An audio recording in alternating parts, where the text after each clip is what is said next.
महल का विशाल आंगन, चारों ओर दीप जल रहे हैं। महारानी सुनीता झूले पर बैठी हैं और पास ही कुछ सेविकाएं खड़ी हैं। राजा महेंद्र धीरे धीरे चलते हुए आते हैं। महारानी, आजकल आपका चेहरा कुछ अधिक ही खिला खिला लग रहा है। महाराज, खुशी का कारण तो आप जानते ही हैं। हमारे राज्य में जल्द ही एक नन्हा राजकुमार या राजकुमारी आने वाली है। यह तो सच में प्रसन्नता की बात है। पूरे राज्य में ये समाचार सुनकर आनंद छा जाएगा।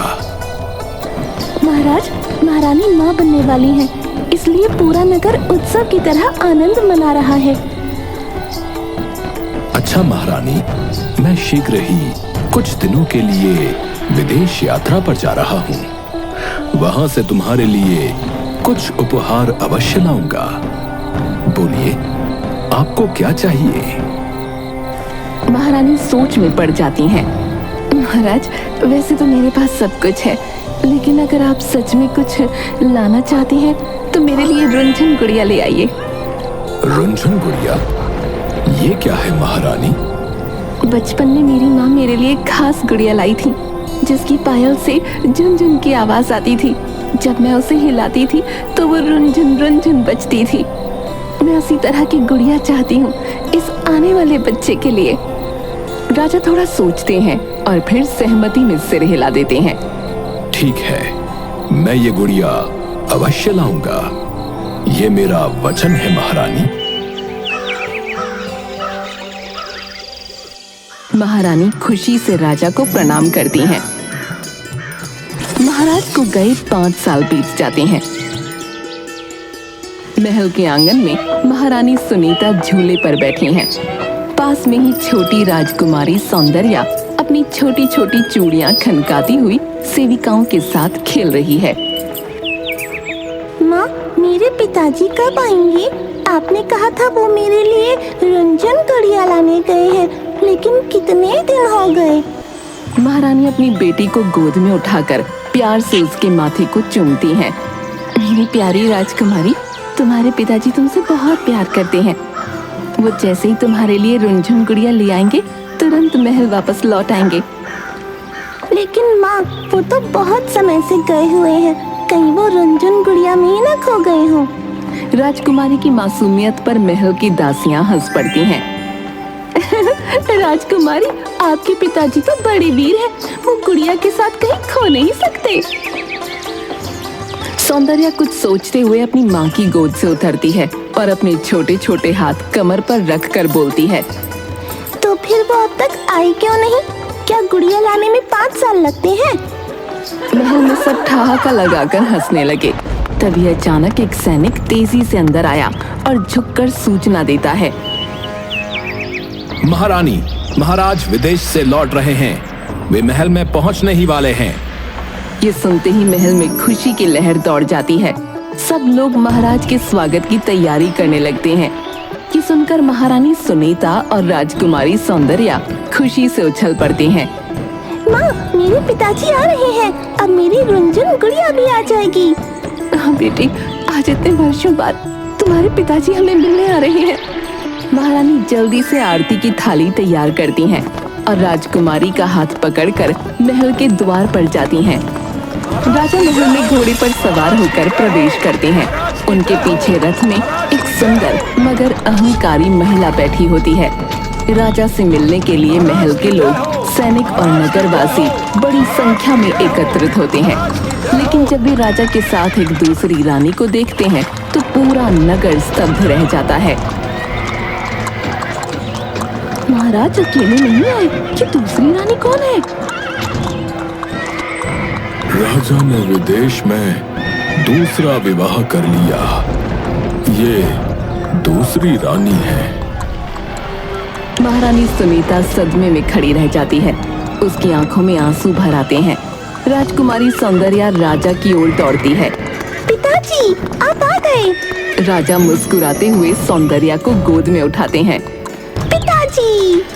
राजा महेंद्र घोड़े से उतरते हैं और अपनी नन्ही राजकुमारी को गोद में उठा लेते हैं। मेरी प्यारी बेटी, तुम तो बहुत बड़ी हो गई हो। सौंदर्या तुरंत अपनी बड़ी बड़ी आंखों से अपने पिता की ओर देखती है और सवाल कर देती है। पिताजी, पहले ये बताइए कि आप रंजन गुड़िया लाए या नहीं? महाराज हंस पड़ते हैं और पीछे खड़े सैनिक की ओर इशारा करते हैं। सैनिक एक सुंदर सोने और चांदी से बनी गुड़िया लेकर आगे आता है। जैसे ही वो हिलती है, उसमें से रुंझुन रुंझुन की मधुर आवाज आती है। देखो मेरी राजकुमारी, तुम्हारी रुंझुन गुड़िया आ गई। सौंदर्या की आंखें खुशी से चमक उठती हैं। वो जल्दी से गुड़िया को अपने हाथों में लेती है और उसे हिलाकर सुनती है। रंजन रंजन, ये सच में गा रही है। महारानी भी मुस्कुरा देती हैं और राजा को प्रणाम करती हैं। महाराज, आपने सच में राजकुमारी की इच्छा पूरी कर दी। और भला कैसे नहीं करता, मेरी राजकुमारी की पहली मांग थी ये। लेकिन इस खुशी के माहौल में नई रानी के चेहरे पर जलन साफ झलक रही थी। वो राजकुमारी और महारानी को घृणा से देखती है। राजा महारानी और नई रानी के साथ महल में प्रवेश करते हैं। राजा महल में 2 रानियों के रहने की व्यवस्था करवा देते हैं। अब से तुम दोनों मेरी रानियां हो। इस महल में सबको बराबर सम्मान मिलेगा। नई रानी अंदर ही अंदर गुस्से से जलने लगती है। मुझे सुनीता और उसकी बेटी से नफरत है। राजा को सिर्फ मेरा होना चाहिए था। राजा कुछ दिनों के लिए नगर के कार्यों में व्यस्त हो जाते हैं। महल में नई रानी धीरे धीरे अपनी चालें चलने लगी थी। वो महारानी सुनीता और राजकुमारी सौंदर्या से जलती थी। उसे ये बात बिल्कुल पसंद नहीं थी कि राजा सुनीता और सौंदर्या से इतना प्रेम करते हैं।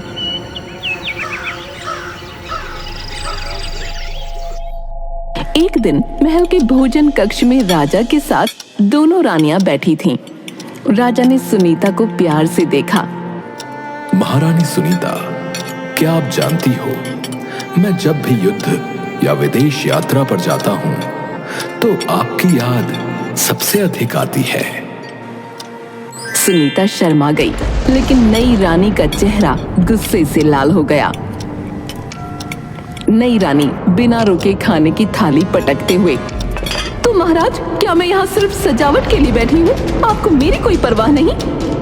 ऐसी बात नहीं रानी, तुम भी मेरी प्रिय हो।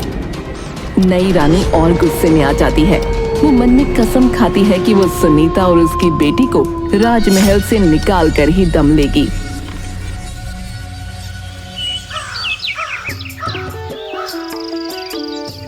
एक दिन राजकुमारी सौंदर्या अपनी रुंझुन गुड़िया के साथ महल के बगीचे में खेल रही थी।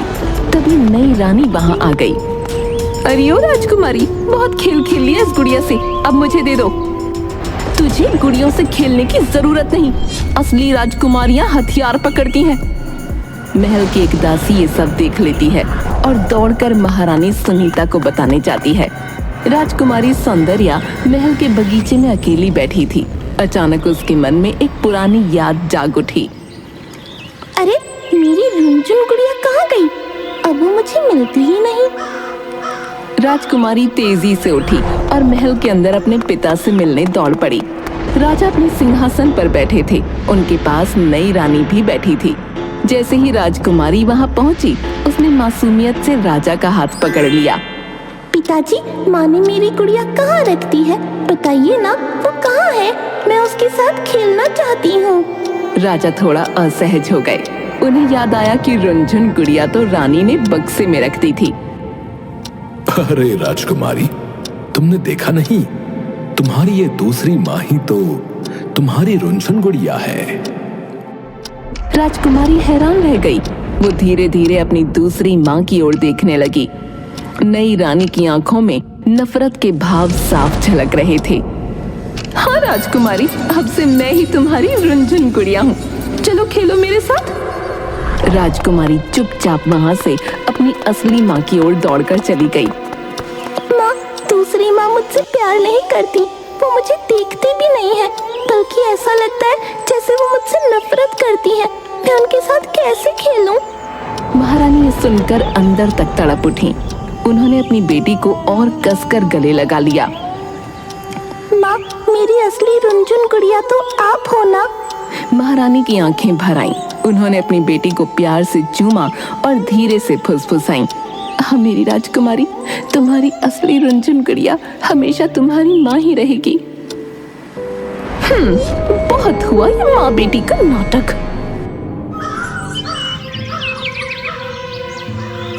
एक दिन सौंदर्या महल के बगीचे में रुनझुन गुड़िया से खेल रही थी। तभी नई रानी वहां आ गई। नई रानी गुड़िया को झटके से छीन लेती है और गुस्से में उसे जमीन पर पटक देती है। मेरी रुनझुन गुड़िया! महारानी सुनीता आवाज सुनकर दौड़ी आती हैं और अपनी बेटी को गले लगा लेती हैं। जाओ बेटी, अब आराम करो। महारानी अपने कक्ष में अकेली बैठी थी। उन्हें एक अजीब सा भय महसूस हो रहा था। तभी अचानक मिट्टी के एक बड़े घड़े के पीछे से एक काला भयंकर सांप निकला। उसकी आंखें चमक रही थीं और उसकी फुफकार पूरे कमरे में गूंजने लगी। महारानी कुछ समझ पाती उससे पहले ही सांप ने तेजी से उनकी ओर छलांग लगाई और सीधा उनके पैरों में काट लिया। सांप जहर छोड़ते ही अचानक धुएं में बदल गया और धीरे धीरे एक औरत का रूप लेने लगा। जहाँ पहले सांप था वहाँ अब नई रानी खड़ी थी, लेकिन वो कोई अब साधारण स्त्री नहीं लग रही थी। उसके कपड़े काले हो चुके थे, उसकी आंखें चमक रही थीं और उसके माथे पर एक अजीब सा निशान था। महारानी सुनीता जमीन पर गिर पड़ी। उनका शरीर जहर से नीला पड़ने लगा। उनकी आंखें धीरे धीरे बंद हो रही थीं, लेकिन उन्होंने कमजोर आवाज में कुछ कहने की कोशिश की। तुम कौन हो? मैं वो हूँ जो इस महल की असली रानी बनेगी। मैंने राजा से शादी सिर्फ इसलिए की ताकि मैं इस राज्य पर राज कर सकूं। लेकिन जब तक तुम और तुम्हारी बेटी जिंदा हो, मेरा ये सपना पूरा नहीं हो सकता। इतना कहकर उसने महारानी की ओर देखा, जो अब अपनी आखिरी सांसें ले रही थी। कुछ ही क्षणों में महारानी सुनीता की आंखें हमेशा के लिए बंद हो गईं। नई रानी ने अपने चेहरे पर नकली दुख का भाव लाया और जल्दी से महारानी की लाश को चादर से ढक दिया। महल में किसी को इस बारे में कोई खबर नहीं थी। राजा उस समय पास के राज्य में द्वंद्व युद्ध देखने गए थे। नई रानी के कमरे में एक जादुई दिया जल रहा था। कमरे में चारों तरफ अजीब सी लपटें उठ रही थीं। सामने महारानी सुनीता की निष्प्राण देह पड़ी थी और उसके ठीक सामने रुनझुन गुड़िया रखी थी। सर्वात्मा प्राण संचार, मृत देह का अवतार, जीव हरो गुड़िया में डालो। जैसे ही मंत्र पूरा हुआ, महारानी की देह से एक चमकदार सफेद रोशनी निकली और सीधा रुनझुन गुड़िया में समा गई। गुड़िया पहले मौन थी, लेकिन जैसे ही आत्मा उसमें कैद हुई, वो धीरे धीरे रोने लगी। उसकी पायल से रुनझुन की आवाज आने लगी, लेकिन उसके साथ दबी दबी सिसकियां भी गूंजने लगीं।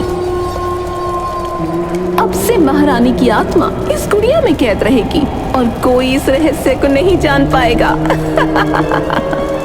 फिर वो तेजी से उठी और रुनझुन गुड़िया लेकर राजकुमारी के पास गई। राजकुमारी अपनी माँ को ढूंढ रही थी, लेकिन माँ कहीं नजर नहीं आ रही थी। तभी नई रानी उसके पास आई और मुस्कुराते हुए उसके हाथ में गुड़िया रख दी। राजकुमारी, ये लो तुम्हारी प्यारी रुनझुन गुड़िया, इससे जितना चाहो खेलो। हाँ बेटा, अभी सिर्फ तुम्हारी है। उसने तुरंत महारानी सुनीता की लाश का क्रियाकर्म करवा दिया ताकि कोई भी सच्चाई न जान पाए। राजकुमारी ने देखा कि गुड़िया की आंखों से छोटे छोटे आंसू गिरने लगे। राजकुमारी जब भी अपनी माँ का नाम लेती, गुड़िया और जोर जोर से रोने लगती। मेरी गुड़िया तो हंसती थी, अब ये रोती क्यों है? पिताजी, मेरी माँ कहीं चली गई है। जब भी मैं माँ को आवाज देती हूँ, ये गुड़िया रोने लगती है। राजा ने नई रानी की तरफ देखा, जो ये सब देखकर शांत बैठी मुस्कुरा रही थी। रानी, महारानी सुनीता कहाँ है? महाराज, महारानी सुनीता अब इस दुनिया में नहीं रही। एक सांप ने उन्हें काट लिया था। नहीं, मेरी माँ मुझे छोड़कर नहीं जा सकती। पिताजी, मेरी गुड़िया रो रही है। मुझे लगता है माँ इसी में है। क्या सच में कोई षड्यंत्र हुआ है? मैंने हर स्थान पर ढूंढा, लेकिन सुनीता कहीं नहीं मिली। दूसरी तरफ नई रानी तेजी से अपने कक्ष में गई और एक चांदी के गिलास में शरबत तैयार किया, लेकिन शरबत में खतरनाक जहर मिला दिया।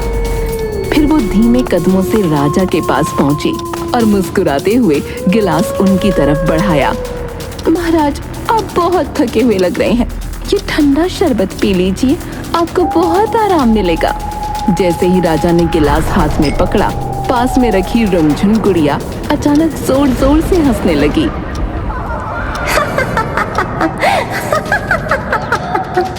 राजा चौंक कर पीछे हट गए और गिलास नीचे रख दिया। ये गुड़िया, ये हंस क्यों रही है? नई रानी का चेहरा फीका पड़ गया और वो बोली, अरे महाराज, ये तो सिर्फ एक खिलौना है, हंसती गाती गुड़िया है, आप शरबत पी लीजिए। राजा फिर गिलास उठाने लगे, लेकिन गुड़िया फिर जोर जोर से हंसने लगी। मत पीना, मत पीना। राजा ने नई रानी की तरफ घूर कर देखा। अब उन्हें शक होने लगा कि इस गुड़िया में कोई न कोई राज जरूर छिपा है। इस गुड़िया को दरबार में लाया जाए और महल के सबसे विद्वान जादूगर को बुलाया जाए। नई रानी अंदर ही अंदर डरने लगी। अगर ये गुड़िया सच में सुनीता की आत्मा थी तो उसकी साजिश जल्दी ही उजागर हो सकती थी। अगर राजा को सच्चाई पता चल गई तो मैं बर्बाद हो जाऊंगी, मुझे जल्दी ही कुछ करना होगा। उधर राजा ने राज ज्योतिषी को बुलाया। राजा महेंद्र अपने सिंहासन पर बैठे थे। उनके हाथ में रुनझुन गुड़िया थी जो धीरे धीरे सिसक रही थी। राजा के माथे पर चिंता की लकीरें साफ झलक रही थीं। कुछ ही क्षणों में गहरे नारंगी वस्त्र पहने लंबी सफेद दाढ़ी वाले ज्योतिषी धीरेन्द्र दरबार में उपस्थित हुए। महाराज, मुझे बताइए, आपने मुझे क्यों बुलाया? राजा ने गहरी सांस ली और उनके सामने रुनझुन गुड़िया रख दी। मुझे इस गुड़िया को देखकर अजीब सा आभास हो रहा है। जब भी कोई अनहोनी होने वाली होती है, ये या तो हंसने लगती है या फिर करुण स्वर में रोने लगती है। मैं ये जानना चाहता हूं कि महारानी सुनीता कहां चली गई हैं? महाराज, ये कोई साधारण गुड़िया नहीं है। इसमें महारानी सुनीता की आत्मा कैद है महाराज। राजा सहम गए। उन्होंने झटपट गुड़िया को देखा और फिर ज्योतिषी की ओर। क्या ये कैसे संभव है? कौन कर सकता है ऐसा भयानक कृत्य? ज्योतिषी राजा की ओर देखे बिना ही बोले। उनका स्वर भय और गहरी चिंता से भरा था। महाराज, जिस स्त्री से आपने दूसरा विवाह किया है वो कोई मनुष्य नहीं बल्कि एक मायावी जादूगरनी है। उसने ही महारानी सुनीता की हत्या कर उनकी आत्मा को इस गुड़िया में बंदी बना दिया है और अब वो आपको भी मारना चाहती है। राजा ये सुनकर अपनी जगह से उठ खड़े हुए। उनका गुस्सा और भय अब साफ दिख रहा था। यह असंभव है। मैंने उसे अपनी रानी माना था, अपनी पुत्री की मां समझा था और उसने मेरे साथ ऐसा छल किया। महाराज, यदि आप इस सच्चाई को नकारेंगे तो इसका परिणाम बहुत भयावह होगा। वो बहुत ही मायावी और शक्तिशाली जादूगरनी है। उसे मारना आसान नहीं होगा महाराज। मुझे बताइए, उसे मारने का कोई उपाय है? महाराज, जादूगरनी को हराना कठिन है, परंतु उसकी सबसे बड़ी दुर्बलता यह है कि जब वो सोती है तो उसकी जादुई शक्तियां निष्क्रिय हो जाती हैं। आज रात्रि को जब वो गहरी निद्रा में होगी तो आप उसके कक्ष में आग लगा दीजिए। यही एकमात्र तरीका है जिससे आप उसे सदैव के लिए समाप्त कर सकते हैं। महाराज, आपको अपनी पुत्री और इस गुड़िया का ध्यान रखना होगा। महारानी सुनीता अब वापस नहीं आ पाएंगी।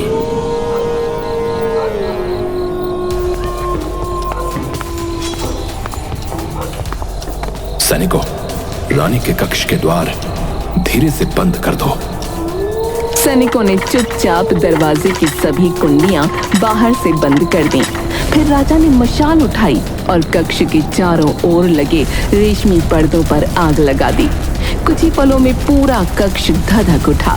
भीतर से भयानक चीखें आने लगीं। नहीं, क्या हो रहा है? मुझे बाहर निकालो! ये तुम्हारे षड्यंत्रों का अंत है।